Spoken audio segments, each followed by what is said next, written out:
नमस्कार, एक बार फिर से आप सभी का स्वागत है। इस वीडियो के माध्यम से मैं बहुत यूज़फुल जानकारी आप लोगों के साथ शेयर करने वाली हूँ, जो वैवाहिक जीवन को लेकर है, पति-पत्नी के रिश्ते को लेकर है या ऐसा कह सकते हैं तलाक को लेकर है। शादी में विवाद होते ही सबसे पहले मुद्दा जो आता है या पति लोगों की जो टेंशन होती है, वो मेंटेनेंस और एलिमनी को लेकर होती है। अलग होना भी कोई बहुत बड़ी समस्या नहीं है, लोग आसानी से मूव ऑन कर जाते हैं और आगे बढ़ जाते हैं, शादी दूसरी कर लेते हैं, हो जाती है आसानी से। लेकिन विवाद में जो सबसे बड़ा मुद्दा निकल कर आता है वो मोटा अमाउंट मेंटेनेंस और एलिमनी के रूप में। इसी तरह का कुछ आज का ये जजमेंट है, जिसमें एक भारतीय मूल के व्यक्ति जो अमेरिका में आईटी कंसल्टेंसी सर्विस देने वाली एक कंपनी चलाते हैं, उनके साथ ऐसा हुआ कि उन्होंने दो शादियां की और पहली शादी में उन्हें डाइवोर्स लेने के लिए 500 करोड़ रुपए देने पड़े। इसके बाद दूसरी शादी में 12 करोड़ रुपए देने पड़े तलाक लेने के लिए। तो अब लोगों को ये समझने की जरूरत है कि शादी तो आपकी हो जाएगी बिना पैसों के भी, बिना नौकरी के भी, लेकिन तलाक आपका बिना पैसों के नहीं होगा। शादी के बंधन में तो आप बंध जाएंगे बिना खर्चा किए, बिना बैंड बाजे, नाच गाने और बहुत बड़ा तामझाम किए हुए या बहुत लाखों रुपए खर्च किए हुए। दहेज के रूप में आप एक भी रुपया नहीं लेंगे, तब भी आपको जब मामला कोर्ट पहुंचेगा, विवाद होगी शादी में, तो आपको मोटा अमाउंट देना पड़ेगा। यानी ये कहा जा सकता है कि शादी तो बिना पैसे के हो सकती है, पर तलाक बिना पैसों के नहीं होता है। दिन प्रतिदिन मामले ऐसे ही बढ़ रहे हैं। शादी धंधा बनता जा रहा है, कुछ लोगों के लिए बिजनेस बनता जा रहा है, सभी लोगों के लिए नहीं है। अगर ऐसा होता तो समाज में आज लोगों का घर नहीं चल रहा होता, अच्छा खासा बसा हुआ घर परिवार लोगों का नहीं होता। लेकिन कुछ लोगों ने इस कानून का मिसयूज करके, इसको बिजनेस बना के इतना बदनाम कर दिया है कि अब आम लोगों की टेंशन भी बढ़ गई है कि शादी करने से पहले उन्हें 1000 बार सोचना पड़ेगा कि अगर आप अच्छे स्टेटस के हैं, अच्छा कमा रहे हैं, करोड़ों रुपए की इनकम है आपकी, तो हो सकता है आपको जो पार्टनर मिले वो इस इच्छा से आपके साथ शादी करना चाहती हो कि वो शादी के कुछ समय बाद आपके साथ विवाद करेगी और आपसे करोड़ों रुपए मेंटेनेंस और एलिमनी के रूप में लेगी और वो शादी आपकी चलेगी नहीं। इसीलिए बहुत सोच समझकर शादी का फैसला करें। इस मामले में महिला द्वारा पति के खिलाफ झूठे आरोप लगाकर मामला दर्ज कराया गया था, जैसा कि इस जजमेंट में बताया गया है। उसके बाद भी पति से 12 करोड़ रुपए, जो दूसरी शादी से तलाक हुआ उसमें महिला द्वारा 12 करोड़ रुपए की मांग की गई थी डाइवोर्स देने के लिए, एलिमनी और मेंटेनेंस के रूप में। सुप्रीम कोर्ट ने इस मुद्दे पर चिंता जताई, ये कहा कि झूठे मामले बहुत तेजी से बढ़ रहे हैं, परिवार रिश्तेदारों का नाम दर्ज कराया जा रहा है, पुलिस लापरवाही करती है। बहुत सोच समझकर इस तरह के झूठे मामलों में कार्रवाई होनी चाहिए और पुलिस को कार्रवाई करने में किसी भी तरह की जल्दबाजी या लापरवाही नहीं बरतनी चाहिए। कुछ मामलों में पुलिस से गलती हो जाती है या जल्दबाजी हो जाती है या लापरवाही करती है, लेकिन बहुत ध्यान रखने की ज़रूरत है अब, क्योंकि कानून का मिसयूज बहुत ज़्यादा हो रहा है।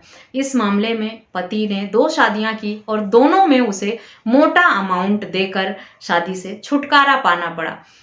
यह जजमेंट पतियों की आंखें खोल देगा। पढ़ें और समझें कि शादी करना अब उतना आसान नहीं रहा है। शादी अब संस्कार नहीं रहा, एक सामाजिक संगठन जो बनाई गई थी, सामाजिक जो हमारे रीति रिवाज होते थे और सामाजिक बंधन जो था शादी, वो नहीं रहा है।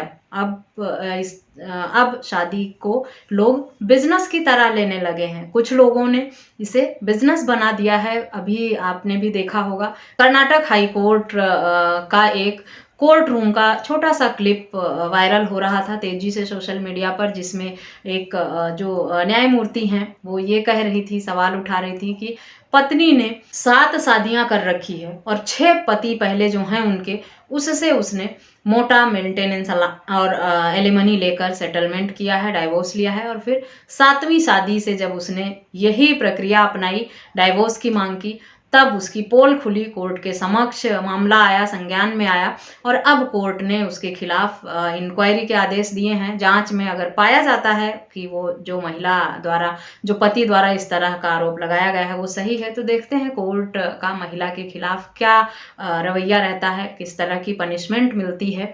मिलती भी है या महिला बच जाती है। जैसा हर मामले में होता है कि महिलाएं झूठ बोलकर झूठे मामले भी दर्ज करा देती हैं, उसके बाद भी उनके खिलाफ कोई भी कानूनी कार्रवाई हो नहीं पाती है।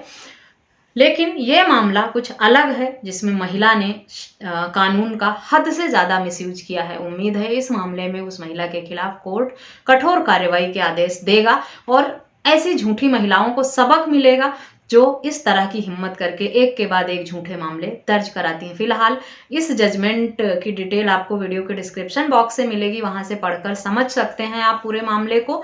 और शादी करने से पहले बहुत सावधानी रखें, सोच समझ कर ही शादी का डिसीजन लें।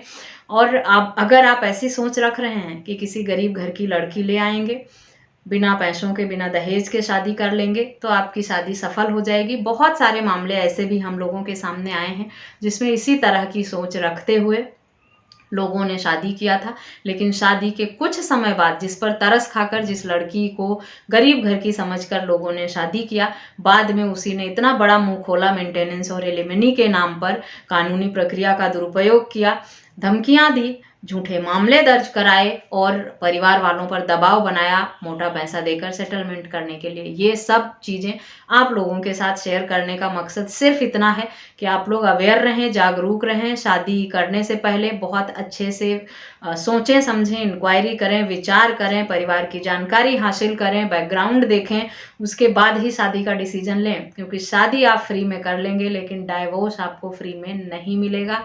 आपके स्टैंडर्ड के हिसाब से, आपके बिजनेस के हिसाब से, आपके रहन सहन के हिसाब से आप किसी गरीब घर की लड़की भी ले आएंगे तो भी आपको करोड़ों मेंटेनेंस देना पड़ेगा। क्योंकि कानून ये कहता है कि आपकी वाइफ बन जाने के बाद, चाहे आपने किसी गरीब लड़की से ही शादी की है, जब आपने उसके साथ 7 फेरे ले लिए, पत्नी बना लिया, तो उसको पति के बराबर इक्वल लाइफ मेंटेन करने का राइट है।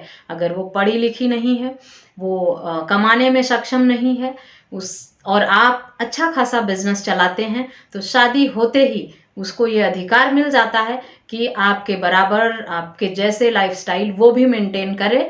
और वो आपके साथ रहने से मना कर देगी तो मोटा अमाउंट आपसे मांग सकती है मेंटेनेंस और एलिमनी के रूप में, और आपको देना भी पड़ेगा कोर्ट के ऑर्डर पे। इसीलिए शादी अब आंखें खोल कर करनी है, बंद करके नहीं करनी है। जागरूक रहें, अवेयर रहें, ताकि आपके साथ इस तरह के फ्रॉड ना हो, स्कैम ना हो, और इस तरह के जो कानून के मिसयूज करने वाले लोग हैं उनसे आप दूरी बनाकर रख सकें। इस वीडियो में बस इतना ही। वीडियो अच्छी लगी है तो चैनल को सब्सक्राइब करना बिल्कुल भी ना भूलें। मुझसे कोई सवाल है तो वीडियो में दिए गए व्हाट्सएप नंबर पर पूछ सकते हैं या कमेंट करके पूछ सकते हैं। इस वीडियो में बस इतना ही। मिलते हैं नेक्स्ट वीडियो में, तब तक के लिए थैंक यू एंड